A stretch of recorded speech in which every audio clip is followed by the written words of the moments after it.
On en vient à la visite d'Emmanuel Macron à Marseille. Nouveau déplacement du président de la République sur le thème du narcotrafic. Il intervient un mois après l'assassinat de Mehdi Kessassi, frère du militant antidrogue Amine Kessassi, qui ce matin a réclamé une convention citoyenne sur la question. Bonjour Stéphane Kéré, merci d'avoir accepté notre invitation. Vous êtes enseignant en criminologie au Conservatoire national des arts et métiers, directeur, je le disais tout à l'heure, du site spécialisé crimorgue.com. On sent bien que dans ce dossier, Emmanuel Macron veut occuper le terrain. Qu'a-t-il concrètement à proposer aujourd'hui le président de la République ? C'est difficile à dire. C'est une visite déjà symbolique que le président se déplace, se recueille sur la tombe de Mehdi Kessassi, très important vis-à-vis des familles. Et je souligne qu'il y a de nombreuses familles de victimes innocentes, pas seulement de victimes de règlement de compte, mais de victimes innocentes de balles perdues, etc. à Marseille. Donc c'est très important, symboliquement, que le président se déplace. Après, ce que ça va apporter, pose la question moi-même. Des efforts ont été faits ces dernières années. Il y a eu le rapport sénatorial sur le narcotrafic. Il y a eu des avancées législatives qui ont été faites. Après, faut mettre tout le monde dans le rang et avancer sur cette question, que ce soit le parquet national contre le crime organisé, que ce soit l'état-major contre le crime organisé. Il y a plein de choses qui sont en train actuellement d'être mises en place. D'où ma prochaine question. Il y a un mois, Laurent Nunez, le ministre de l'Intérieur, parlait d'un crime d'intimidation. Il parlait également d'un point de bascule concernant donc l'assassinat de Mehdi Kessassi. Depuis, vous avez l'impression que les pouvoirs publics ont enclenché la vitesse supérieure ? Je pense que la vitesse a été enclenchée un peu avant. Le point de bascule, moi je veux bien cette phraséologie, mais le point de bascule, les points de bascule, on en a eu plein avant. Je vous parlais des victimes innocentes à Marseille, je pense notamment au petit Mehdi de Nîmes, à Sokaina, tuée dans sa chambre alors qu'elle étudiait. Il y a eu plein de points de bascule avant. Donc, voilà, c'est des effets de langage. Mais il y a une prise de conscience ces dernières années parce que c'est un problème qui se répand dans toute la France, pas seulement à Marseille. Il faut le souligner, mais dans toute la France. On voit des affaires à Vannes, à Rennes, à Dijon avec l'incendie de l'école, à Grenoble qui est très touché également, Valence, Nîmes. Voilà, c'est pas seulement Marseille. Après, il y a un point focal sur Marseille parce que c'est une grande ville, parce que c'est un port, parce qu'il y a une histoire criminelle à Marseille. C'est là où s'est passé la tuerie du bar du téléphone, c'est là où s'est passé l'assassinat du juge Michel.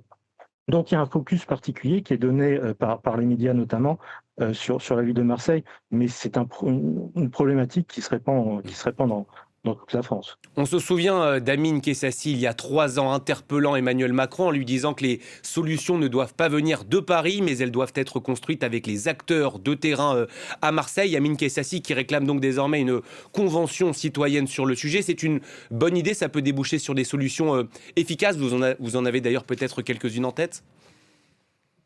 La solution, oui, vient. On va prendre l'exemple de l'Italie qui est touchée. Alors, on va sortir du narcotrafic et on va prendre le crime organisé en général.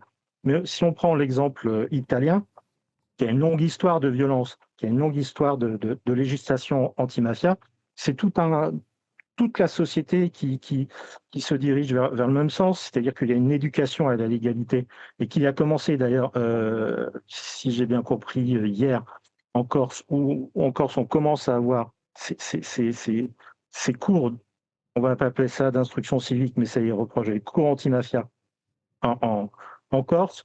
Donc il y a l'éducation qui doit jouer son rôle. Évidemment, il y a le ministère de la Santé en matière de prévention des addictions.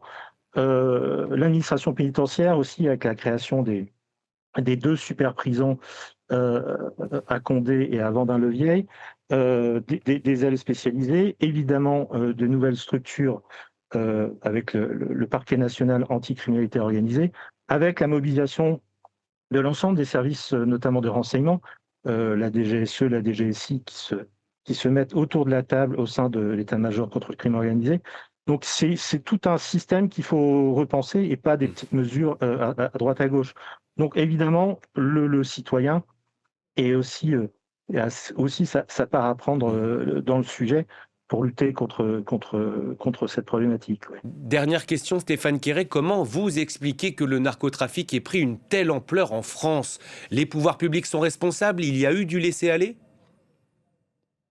Je pense qu'il y a une négation, là encore, on sort du narcotrafic, mais du crime organisé en général, on a eu une négation ou une minoration, en tout cas, des risques d'infiltration du crime organisé en France. On avait un peu l'effet du nuage de Tchernobyl qui s'arrêtait à la frontière. Là, on avait la mafia italienne qui s'arrêtait à Vintimille et qui passait pas la frontière. Donc pendant longtemps, on a eu cette idée-là, en croisant les doigts que ça se passe bien. On a commencé à se réveiller quand nos voisins belges et néerlandais ont eu des problèmes avec des menaces d'enlèvement contre le Premier ministre, la princesse des Pays-Bas, etc., etc. Donc on a commencé à réaliser qu'il y avait peut-être un problème. Et puis on a la confrontation au réel qui est brutale.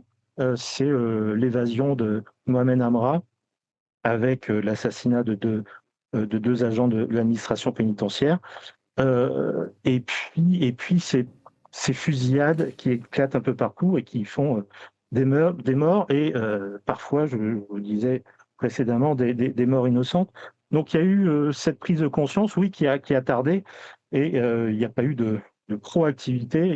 Là, on est dans la réactivité et on commence, par exemple, la loi sur le repenti qui avait été il y a quelques années et on se dit enfin qu'il serait temps de mettre également les responsables de crimes de sang pour les faire devenir de possibles collaborateurs de justice.